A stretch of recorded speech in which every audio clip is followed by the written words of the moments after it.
قرآن نے یہ کہا ہوا ہے کہ یہ حقیقت ہے کہ کوئی بھی غیر مسلم جماعت کے اوپر غالب آ ہی نہیں سکتا. یہ اتنا محسوس ٹیسٹ ہے کہ اس میں کسی بحث کی گنجائش ہی نہیں ہے. یعنی یہ کوئی ایبسٹریکٹ ٹاک نہیں، فلسفے کا مسئلہ نہیں کہ بحثیں کرنے کے پتہ چلے کہ وہ غالب آئے ہوئے ہیں یا نہیں، یہ مسلمان ہیں یا نہیں. تو پھر جب ہمیں خود اقرار ہے کہ یہ تمام غیر مسلم اقوام غالب ہیں ہمارے اوپر، تو پھر دو ہی باتیں ہوں گی نا. یا تو معاذ اللہ یہ کہا جائے گا کہ یہ خدا نے نہیں ٹھیک کہا کہ غیر مسلم غالب نہیں آئیں گے، دیکھ لیجئے وہ آئے ہوئے ہیں. تو کیا یہ مانیں گے آپ؟ خدا نے جو کہا، اس نے تو کہا کہ ہم سے زیادہ وعدے کا سچا ہی کوئی نہیں ہے. تو وہ وعدہ تو اس کا یہ صحیح ہے اور سچا ہے. تو اگلی بات یہی ہے نا کہ اس نے کہا تھا کہ کوئی غیر مسلم مومنین کے اوپر غالب نہیں آ سکے گا، تو اس کے یہ معنی ہیں کہ ہم مومن نہیں ہیں جو یہ غالب آئے ہوئے ہیں. کوئی تیسرا نتیجہ اس سے نہیں نکلتا عزیزان مان، لیکن کوئی تسلیم نہیں کرتا. اس لیے کہ یہ اس طرح سے پیدائشی مسلمان رہنا، مسلمان مر جانا تو بڑا آسان ہے، کرنا ہی کچھ نہیں پڑتا. اس جنت سے کس کا جی چاہتا ہے کہ وہ نکل جائے جو اتنی آسانی سے مل جائے؟ بہشتے فی سبیل اللہ ہم اس، جو کہا اقبال نے، بگو ہندی مسلمان را کے خوش باش موج کر، بہشتے فی سبیل اللہ ہم اس، اللہ واسطے بھی بہشت مل جاتی ہے. یہاں بھی جو کوئی لیتے ہیں بخشیش کے طور پہ لیتے ہیں، گداگری کا وہ پیالہ لیے ہوئے ہاتھ میں پھر رہے ہیں. وہاں جا کے بھی جنت جو ہے وہ بخشیش میں ہی مانگتے ہیں، اللہ بخش دے گا.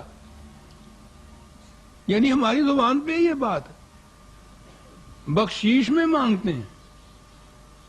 وہ کہتا ہے کہ جنت جن کو دی جائے گی ان سے کہا جائے گا بما کانوا یعملون، یہ تمہارے حسن عمل کا نتیجہ ہے جو تمہیں دیا جائے گا.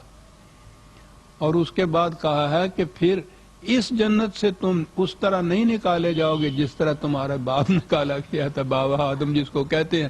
وہ اس لیے کہ اس کو وہ جنت بخشیش میں ملی ہوئی تھی، اس کے عمل کا نتیجہ نہیں تھی. ایک لغزش ہوئی اور باہر.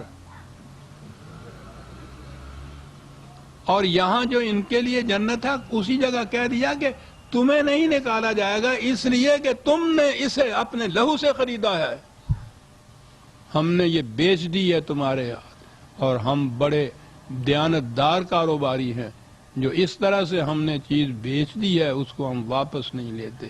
خالدین فیہا ابدا، اس میں ہمیشگی ہے جو اس طرح سے جنت خریدی جائے گی.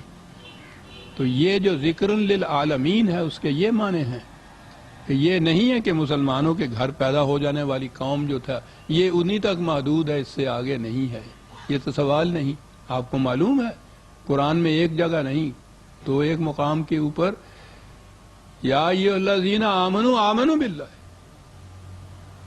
اے وہ جو اپنے آپ کو مسلمان کہتے ہو ایمان لاؤ خدا پر. وہ تو ہم سے مطالبہ کرتا ہے ایمان لانے کا، اور صحیح ہے مطالبہ. کبھی ہم نے سوچا ہے کہ کبھی ہم غور و فکر کے بعد ایمان لائے ہیں ان چیزوں کے اوپر؟ اور یا ایھا الذین آمنوا پہلے کہہ کے پکارتا ہے، اور اس کے معنی یہی ہے نا کہ وہ جو اپنے آپ کو بذام خیش مسلمان سمجھتے ہو، وہ مسلمان تو ہم ترجمہ کرتے ہیں، مسلمان کا لفظ تو قرآن میں نہیں، یا مسلم ہے یا مومن ہے. تو جو بھی اپنے آپ کو یہ سمجھتے ہو آمنوا باللہ، وہ ایمان لاؤ. تم ایمان لا کے مسلمان نہیں ہوئے ہو، وہ تو ہمارے مسلمان ہونے کو تسلیم ہی نہیں کرتا. ٹھیک ہے قومی حیثیت سے ٹھیک ہے کہ مسلمان قوم ہے، قرآن کی حیثیت سے یہ مومن تو نہیں ہے. تو وہ جو کہا گیا تھا کہ غیر مسلم تم پہ غالب نہیں آ سکیں گے، وہ مومنین کے لیے کہا گیا تھا. آج بھی اگر یہ مسلمان جو پیدائشی ہے قومی ہے، وہ آج بھی قرآن کے مطابق اگر ایمان لے آئے تو پھر دیکھے واقعی کوئی غیر مسلم ان کے اوپر غالب نہیں آ سکتا، کیونکہ یہ اور خدا دونوں پھر ایک طرف ہوں گے.